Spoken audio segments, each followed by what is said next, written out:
Perkenalkan, nama saya Steven Melisa dari kelas E Prodi Teologi. Di sini saya akan membacakan firman Tuhan yang terambil dari Injil Lukas pasal 11 dan pasal 12. Firman Tuhan, hal berdoa. Pada suatu kali Yesus sedang berdoa di salah satu tempat. Ketika ia berhenti berdoa, berkatalah seorang dari murid-muridnya kepadanya, "Tuhan, ajarlah kami berdoa sama seperti yang diajarkan Yohanes kepada murid-muridnya."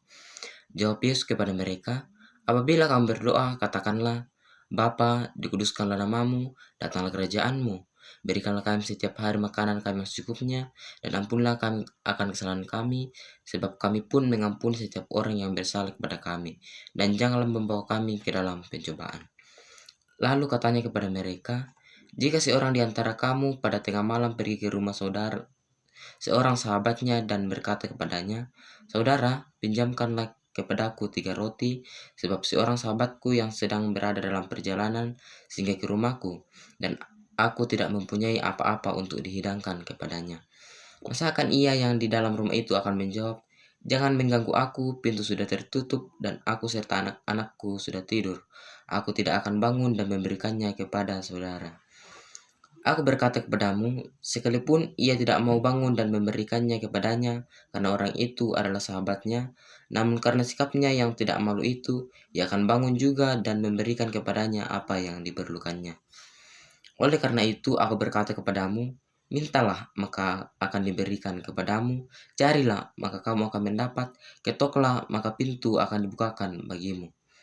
Karena setiap orang yang meminta, menerima, dan setiap orang yang mencari, mendapat, dan setiap orang yang mengetuk, baginya pintu dibukakan. Bapa manakah di antara kamu, jika anaknya minta ikan daripadanya, akan memberikan ular kepada anaknya itu ganti ikan? Atau jika ia meminta telur, akan memberikan kepadanya kalajengking? Jadi jika kamu yang jahat tak memberi pemberian yang baik kepada anak-anakmu, apalagi Bapamu yang di sorga, ia akan memberikan Roh Kudus kepada mereka yang meminta kepadanya." Yesus dan Belzebul. Pada suatu kali Yesus mengusir dari seorang suatu setan yang membisukan. Ketika setan itu keluar, orang bisu itu dapat berkata-kata, maka heranlah orang banyak. Tetapi ada di antara mereka yang berkata, "Ia mengusir setan dengan kuasa Belzebul, penghulu setan." Ada pula yang meminta suatu tanda dari sorga kepadanya untuk mencobai dia. Tetapi Yesus mengetahui pikiran mereka lalu berkata, "Setiap kerajaan yang terpecah-pecah pasti binasa, dan setiap rumah tangga yang terpecah-pecah pasti runtuh. Jikalau iblis itu juga terbagi-bagi dan melawan dirinya sendiri, bagaimanakah kerajaannya dapat bertahan? Sebab kamu berkata bahwa aku mengusir setan dengan kuasa Belzebul. Jadi jika aku mengusir setan dengan kuasa Belzebul, dengan kuasa apakah pengikut-pengikutku mengusirnya? Sebab itu mereka lah yang akan menjadi hakimmu. Tetapi jika aku mengusir setan dengan kuasa Allah, maka sesungguhnya kerajaan Allah sudah datang kepadamu. Apabila seorang yang kuat dan yang lengkap bersenjata menjaga rumahnya sendiri, maka amanlah segala miliknya. Tetapi jika seorang yang lebih kuat daripadanya menyerang dan mengalahkannya, maka orang itu akan merampas perlengkapan senjata yang diandalkannya dan akan membagi-bagikan rampasannya. Siapa tidak bersama aku, ia melawan aku, dan siapa tidak mengumpulkan bersama aku, ia mencerai-beraikan. Kembalinya roh jahat. Apabila roh jahat keluar dari manusia, ia pun mengembara ke tempat-tempat yang tandus mencari perhentian, dan ketika ia tidak mendapatnya, ia berkata, "Aku akan kembali ke rumah yang telah kutinggalkan itu." Maka pergilah ia dan mendapati rumah itu bersih, tersapu, dan rapi teratur. Lalu ia keluar dan mengajak 7 roh lain yang lebih jahat daripadanya, dan mereka masuk dan berdiam di situ. Maka akhirnya keadaan orang itu lebih buruk daripada keadaan semula. Siapa yang berbahagia? Ketika Yesus masih berbicara, berserulah seorang perempuan dari antara orang banyak dan berkata kepadanya, "Berbahagialah ibu yang telah mengandung engkau dan susu yang telah menyusui engkau." Tetapi ia berkata, "Yang berbahagia ialah mereka yang mendengarkan firman Allah dan yang memeliharanya." Tanda Yunus. Ketika orang banyak mengerumuninya, berkata Yesus, "Angkatan ini adalah angkatan yang jahat. Mereka menghendaki suatu tanda, tetapi kepada mereka tidak akan diberikan suatu tanda selain tanda Nabi Yunus." Sebab seperti Yunus menjadi tanda untuk orang-orang Niniwe, demikian pula lah Anak Manusia akan menjadi tanda untuk angkatan ini. Pada waktu penghakiman, Ratu dari Selatan itu akan bangkit bersama orang dari angkatan ini dan ia akan menghukum mereka. Sebab ratu ini datang dari ujung bumi untuk mendengarkan hikmat Salomo, dan sesungguhnya yang ada di sini lebih daripada Salomo. Pada waktu penghakiman, orang-orang Niniwe akan bangkit bersama angkatan ini dan mereka akan menghukumnya. Sebab orang-orang Niniwe itu bertobat waktu mereka mendengarkan pemberitaan Yunus, dan sesungguhnya yang ada di sini lebih daripada Yunus. Pelita tubuh. Tidak seorang pun yang menyalakan pelita lalu meletakkannya di kolong rumah atau di bawah gantang, melainkan di atas kaki dian, supaya semua orang yang masuk dapat melihat cahayanya. Matamu adalah pelita tubuhmu. Jika matamu baik, teranglah seluruh tubuhmu, tetapi jika matamu jahat, gelaplah tubuhmu. Karena itu, perhatikanlah supaya terang yang ada padamu jangan menjadi kegelapan. Jika seluruh tubuhmu terang dan tidak ada bagian yang gelap, maka seluruhnya akan terang, sama seperti apabila pelita menerangi engkau dengan cahayanya. Yesus mengecam orang-orang Farisi dan ahli-ahli Taurat. Ketika Yesus selesai mengajar, seorang Farisi mengundang dia untuk makan di rumahnya. Maka masuklah ia ke rumah itu, lalu duduk makan. Orang Farisi itu melihat hal itu dan ia heran, karena Yesus tidak mencuci tangannya sebelum makan. Tetapi Tuhan berkata kepadanya, "Kamu orang-orang Farisi, kamu membersihkan bagian luar dari cawan dan pinggang, tetapi bagian dalammu penuh rampasan dan kejahatan. Hai orang-orang bodoh, bukankah Dia yang menjadikan bagian luar, Dia juga yang menjadikan bagian dalam? Akan tetapi, berikanlah isinya sebagai sedekah, dan sesungguhnya semuanya akan menjadi bersih bagimu.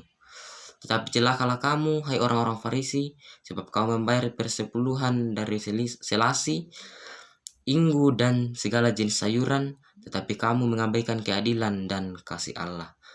Yang satu harus dilakukan dan yang lain jangan diabaikan. Celakalah kamu, hai orang-orang Farisi, sebab kamu suka duduk di tempat terdepan di rumah ibadat dan suka menerima penghormatan di pasar. Celakalah kamu, sebab kamu sama seperti kubur yang tidak memakai tanda, orang-orang yang berjalan di atasnya tidak mengetahuinya.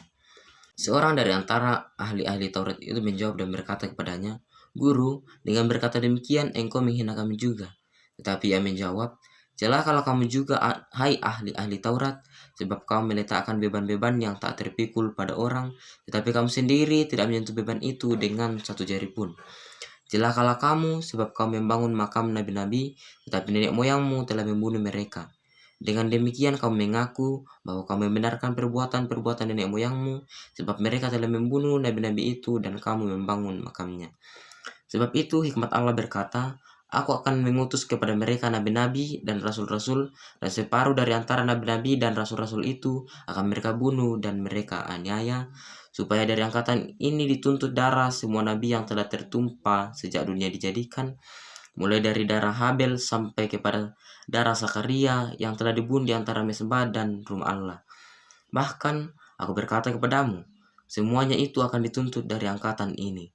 Celakalah kamu, hai ahli-ahli Taurat, sebab kamu telah mengambil kunci pengetahuan, kamu sendiri tidak masuk ke dalam, dan orang yang berusaha untuk masuk ke dalam kamu halang-halangi." Dan setelah Yesus berangkat dari tempat itu, ahli-ahli Taurat dan orang-orang Farisi terus-menerus mengintai dan menjirinya dengan rupa-rupa soal. Untuk itu, mereka berusaha memancingnya supaya mereka dapat menangkapnya berdasarkan sesuatu yang diucapkannya. Pasal yang ke-12, pengajaran khusus bagi murid-murid. Sementara itu beribu-ribu orang banyak telah berkerumun sehingga mereka berdesak-desakan. Lalu Yesus mulai mengajar pertama-tama kepada murid-muridnya, katanya, "Waspadalah terhadap ragi, yaitu kemunafikan orang Farisi. Tidak ada sesuatu pun yang tertutup yang tidak akan dibuka, dan tidak ada sesuatu pun yang tersembunyi yang tidak akan diketahui. Karena itu, apa yang kamu katakan dalam gelap akan kedengaran dalam terang, dan apa yang kamu bisikkan ke telinga di dalam kamar akan diberitakan dari atas atap rumah. Aku berkata kepadamu, hai sahabat-sahabatku, janganlah kamu takut terhadap mereka yang dapat membunuh tubuh dan kemudian tidak dapat berbuat apa-apa lagi. Aku akan menunjukkan kepada kamu siapa yang harus kamu takuti. Takutlah dia yang setelah membunuh mempunyai kuasa untuk melemparkan orang ke dalam neraka. Sesungguhnya aku berkata kepadamu, takutilah dia. Bukankah burung pipit dijual 5 ekor 2 duit? Sungguh pun demikian tidak seekor pun daripadanya yang dilupakan Allah, bahkan rambut kepalamu pun terhitung semuanya. Karena itu jangan takut, karena kamu lebih berharga daripada banyak burung pipit. Aku berkata kepadamu, setiap orang yang mengakui aku di depan manusia, anak manusia juga akan mengakui dia di depan malaikat-malaikat Allah. Tetapi barang siapa menyangkal aku di depan manusia, ia akan disangkal di depan malaikat-malaikat Allah. Setiap orang yang mengatakan sesuatu melawan anak manusia, ia akan diampuni. Tetapi barang siapa menghujat Roh Kudus, ia tidak akan diampuni. Apabila orang menghadapkan kamu kepada majelis-majelis atau kepada pemerintah dan penguasa-penguasa, janganlah kamu khawatir bagaimana dan apa yang harus kamu katakan untuk membela dirimu. Sebab pada saat itu juga Roh Kudus akan mengajar kamu apa yang harus kamu katakan. Orang kaya yang bodoh. Seorang dari orang banyak itu berkata kepada Yesus, "Guru, katakanlah kepada saudaraku supaya ia berbagi warisan dengan aku." Tetapi Yesus berkata kepadanya, "Saudara, siapakah yang telah mengangkat aku menjadi hakim atau pengantara atas kamu?" Katanya lagi kepada mereka, "Berjaga-jagalah dan waspadalah terhadap segala ketamakan, sebab walaupun seorang berlimpah-limpah hartanya, hidupnya tidaklah tergantung daripada kekayaannya itu." Kemudian ia mengatakan kepada mereka suatu perumpamaan, katanya, "Ada seorang kaya, tanahnya berlimpah-limpah hasilnya. Ia bertanya dalam hatinya, 'Apa yang harus aku perbuat? Sebab aku tidak mempunyai tempat di mana aku dapat menyimpan hasil tanahku.' Lalu katanya, 'Inilah yang akan kuperbuat. Aku akan merombak lumbung-lumbungku, dan aku akan mendirikan yang lebih besar, dan aku akan menyimpan di dalamnya segala gandum dan barang-barangku. Sesudah itu, aku akan berkata kepada jiwaku, Jiwaku, ada padamu banyak barang tertimbun untuk bertahun-tahun lamanya. Beristirahatlah, makanlah, minumlah, dan bersenang-senanglah.' Tetapi firman Allah kepadanya, 'Hai engkau orang bodoh, pada malam ini juga jiwamu akan diambil daripadamu, dan apa yang telah kau sediakan, untuk siapakah itu nanti?' Demikianlah jadinya dengan orang yang mengumpulkan harta bagi dirinya sendiri, jikalau ia tidak kaya di hadapan Allah." Hal kekhawatiran. Yesus berkata kepada murid-muridnya, "Karena itu aku berkata kepadamu, janganlah khawatir akan hidupmu, akan apa yang hendak kamu makan, dan janganlah khawatir pula akan tubuhmu, akan apa yang hendak kamu pakai. Sebab hidup itu lebih penting daripada makanan, dan tubuh itu lebih penting daripada pakaian. Perhatikanlah burung-burung gagak yang tidak menabur dan tidak menuai, dan tidak mempunyai gudang atau lumbung, namun demikian diberi makan oleh Allah. Betapa jauhnya kamu melebihi burung-burung itu. Siapakah di antara kamu yang karena kekhawatirannya dapat menambahkan sehasta pada jalan hidupnya? Jadi, jikalau kamu tidak sanggup membuat barang yang paling kecil, mengapa kamu khawatir akan hal-hal lain? Perhatikanlah bunga bakung yang tidak mengintal dan tidak menenun. Namun aku berkata kepadamu, Salomo dalam segala kemegahannya pun tidak berpakaian seindah salah satu dari bunga itu. Jadi, jika rumput di padang yang hari ini ada dan besok dibuang ke dalam api, demikian didandani Allah. Terlebih lagi kamu, hai orang yang kurang percaya. Jadi, janganlah kamu mempersoalkan apa yang akan kamu makan atau apa yang akan kamu minum, dan janganlah cemas hatimu. Semua itu dicari bangsa-bangsa di dunia yang tidak mengenal Allah. Akan tetapi, Bapamu tahu bahwa kamu memang memerlukan semuanya itu. Tetapi carilah kerajaannya, maka semuanya itu akan ditambahkan juga kepadamu. Janganlah takut, hai kamu kawanan kecil, karena Bapamu telah berkenan memberikan kamu kerajaan itu. Juallah segala milikmu dan berikanlah sedekah. Buatlah bagimu pundi-pundi yang tidak dapat menjadi tua, suatu harta di sorga yang tidak akan habis, yang tidak dapat didekati pencuri dan tidak dirusakkan pengingat. Karena di mana hartamu berada, di situ juga hatimu berada." Kewaspadaan. Hendaklah pinggangmu tetap berikat dan pelitamu tetap menyala. Dan hendaklah kamu sama seperti orang-orang yang menanti-nantikan tuannya yang pulang dari perkawinan, supaya jika ia datang dan mengetuk pintu, segera dibuka pintu baginya. Berbahagialah hamba-hamba yang didapati tuannya berjaga-jaga ketika ia datang. Aku berkata kepadamu, Sesungguhnya ia akan mengikat pinggangnya dan mempersilahkan mereka duduk makan, dan ia akan datang melayani mereka. Dan apabila ia datang pada tengah malam atau pada dini hari dan mendapati mereka berlaku demikian, maka berbahagialah mereka. Tetapi ketahuilah ini, jika tuan rumah tahu pukul berapa pencuri akan datang, ia tidak akan membiarkan rumahnya dibongkar. Hendaklah kamu juga siap sedia, karena Anak Manusia datang pada saat yang tidak kamu sangkakan. Kata Petrus, Tuhan, kami yang kau maksudkan dengan perumpamaan itu, atau juga semua orang? Jawab Tuhan, jadi siapakah pengurus rumah yang setia dan bijaksana yang akan diangkat oleh tuannya menjadi kepala atas semua hambanya untuk memberikan makanan kepada mereka pada waktunya? Berbahagialah hamba yang didapati tuannya melakukan tugasnya itu ketika tuannya itu datang. Aku berkata kepadamu, sesungguhnya tuannya itu akan mengangkat dia menjadi pengawas segala miliknya. Akan tetapi, jikalau hamba itu jahat dan berkata di dalam hatinya, Tuhanku tidak datang-datang, lalu ia mulai memukul hamba-hamba laki-laki dan hamba-hamba perempuan, dan makan minum dan mabuk, maka Tuhan hamba itu akan datang pada hari yang tidak disangkakannya, dan pada saat yang tidak diketahuinya, dan akan membunuh dia dan membuat dia senasib dengan orang-orang yang tidak setia. Adapun hamba yang tahu akan kehendak tuannya, tetapi yang tidak mengadakan persiapan atau tidak melakukan apa yang dikehendaki tuannya, ia akan menerima banyak pukulan. Tetapi barang siapa tidak tahu akan kehendak tuannya dan melakukan apa yang harus mendatangkan pukulan, ia akan menerima sedikit pukulan. Setiap orang yang kepadanya banyak diberi, daripadanya akan banyak dituntut, dan kepada siapa yang banyak dipercayakan, daripadanya akan lebih banyak lagi dituntut. Yesus membawa pemisahan. Aku datang untuk melemparkan api ke bumi, dan betapa aku harapkan api itu telah menyala.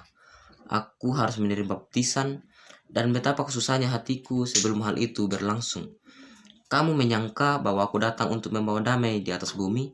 Bukan, kataku kepadamu, bukan damai melainkan pertentangan. Karena mulai dari sekarang akan ada pertentangan antara 5 orang di antara satu rumah, 3 melawan 2 dan 2 melawan 3. Mereka akan saling bertentangan, ayah melawan anaknya laki-laki, dan anaknya laki-laki melawan ayahnya, ibu melawan anaknya perempuan, dan anak perempuan melawan ibunya, ibu mertua melawan menantunya perempuan, dan menantu perempuan melawan ibu mertuanya. Menilai zaman. Yesus berkata pula kepada orang banyak, apabila kamu melihat awan naik di sebelah barat, segera kamu berkata, akan datang hujan. Dan hal itu memang terjadi. Dan apabila kamu melihat angin selatan bertiup, kamu berkata, hari ini akan panas terik, dan hal itu memang terjadi. Hai orang-orang munafik, rupa bumi dan langit kamu tahu menilainya. Mengapakah kamu tidak dapat menilai zaman ini? Dan mengapakah engkau juga tidak memutuskan sendiri apa yang benar? Sebab jikalau engkau dengan lawanmu pergi menghadap pemerintah, berusaha berdamai dengan dia selama di tengah jalan, supaya jangan engkau diseretnya kepada hakim, dan hakim menyerahkan engkau kepada pembantunya, dan pembantu itu melemparkan engkau ke dalam penjara. Aku berkata kepadamu, engkau tidak akan keluar dari sana sebelum engkau membayar hutangmu sampai luas. Demikianlah pembacaan kita saat ini. Yang dikatakan berbahagia ialah dia yang selalu membaca firman Tuhan, mendengarkannya, dan terlebih melakukannya dalam kehidupannya sehari-hari. Shalom dan terima kasih.